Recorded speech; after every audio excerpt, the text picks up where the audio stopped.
and gentlemen, and thank you Nigel and Howard for the kind words of welcome, and most importantly for the excellent work that you do through the West Yorkshire Sports Partnership, which I thought that was back in the brewing industry again,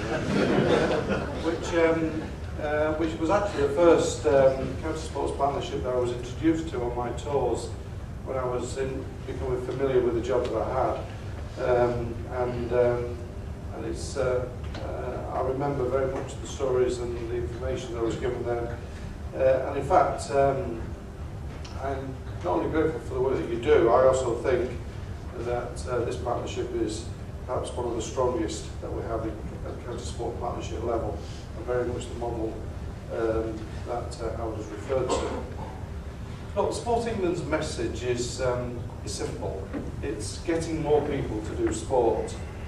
And nationally we have an ambition to get 2 million people doing more sport by 2012. And to stand any chance of doing that, I need our regions and our county sports partnerships to own the task and to do all they can to deliver. We have to build this figure from local communities, and I have to also have faith in giving you the tools to be able to do that as well. That's why I'm particularly delighted that the theme for today's conference is sport and the community, reaching the 17,000. That absolutely confirms to me that you're up for the job and you're focused on what we are here to do, and that your task is about increasing participation. So locally, regionally and nationally, we know that what we have to do. Locally it's 17,000 people, regionally across Yorkshire is 185,000, and nationally is 2 million people doing more sport by 2012. 2 million sounds an enormous number. If you get that down to 17,000 for your county sport partnership, and then you break down that, so much for Leeds, so much for Bradford, so much for each of the individual communities, it's not a big number. It's big in a cumulative amount, but it's possible. Now, it would be wrong for me to say, however, that this isn't a massive challenge. It's absolutely going to stretch Sport England and our partners, which includes yourself, more than ever before. But we surely have to aim high, because it requires everybody in sport, participants, volunteers, coaches, officials and officers, to all work together to achieve that in partnership.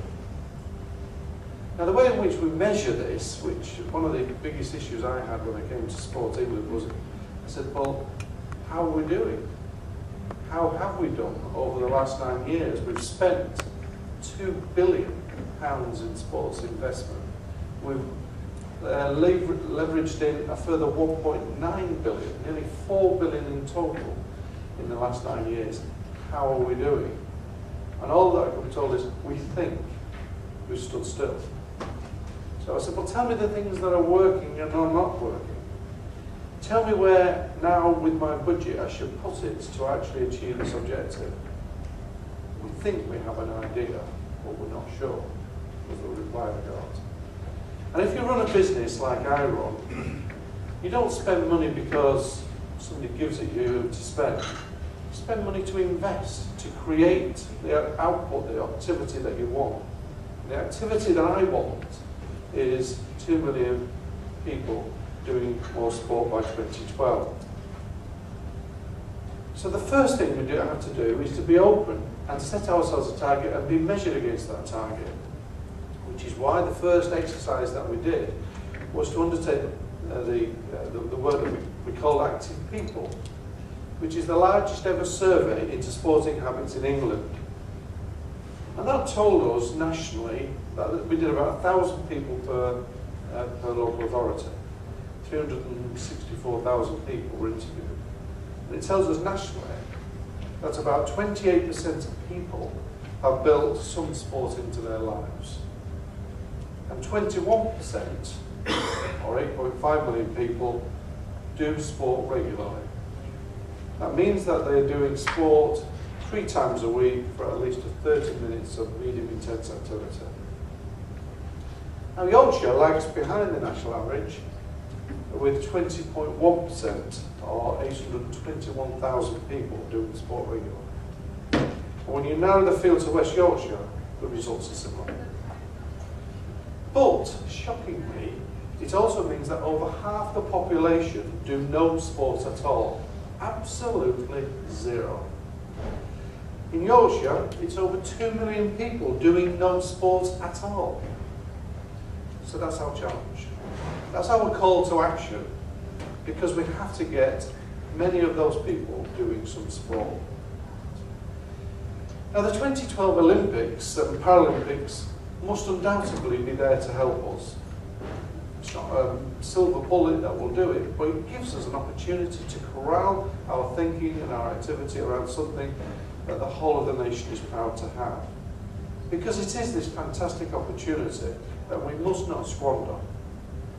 We have to actively choose to deliver a sporting legacy, which is written into our bid book, as far as which was one of the reasons why we won the Games. But this won't happen by osmosis. And in fact, no previous Olympic Games has ever delivered a sporting legacy. In fact, in Australia, it fell. And as they were seen as the most successful modern games of the modern era. And the Athenians readily admit that the Olympics were not a driver to increase participation. They were more a driver to transform their city's infrastructure of metro lines and other facilities. And I, 6-7 weeks ago, went to Athens just to see what Athens is like post-Olympics, and I hope we are not like that here in this country, where they reflect and are still reeling with the cost of it. I've got no testimony to say that this has made a difference to the health and future of the nation as a result of the sporting event that took place. Yes, they have a nice railway system, and yes, they have a new ring road, but God forbid if that's all we've got there. So why do I want to get 2 million people doing more sport? Well, first, it's what government has charged Sport England to do, and in fact, if Sport England didn't, nobody else would. Because there's nobody else campaigning for community sport development. No one else has the mandate to increase sports participation for those at the age 16 and above. And we know that increased participation will strengthen the very sports that we have in this country. Secondly, we need the nation to be healthier. It doesn't just mean children.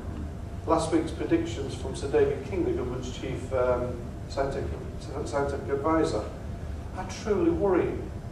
If the current trend continues, 60% of men and 50% of women will be obese by 2050. And the associated health problems are projected to cost society, all of us, an additional 45.5 billion a year. That's half the current national health budget, currently. Now, reversing this trend will take decades, and sport has a central role to play. Is a contributing factor to it. And finally, and certainly for the under 30s, if we don't raise participation levels, I believe the justice system will not benefit. Even new business leaders will not benefit unless we do. Because sport helps people to win and to lose, to accept peer pressure, to be part of a team and an environment, how to lead. That's what sport has as a benefit, as well as the health that we can get as a result of it.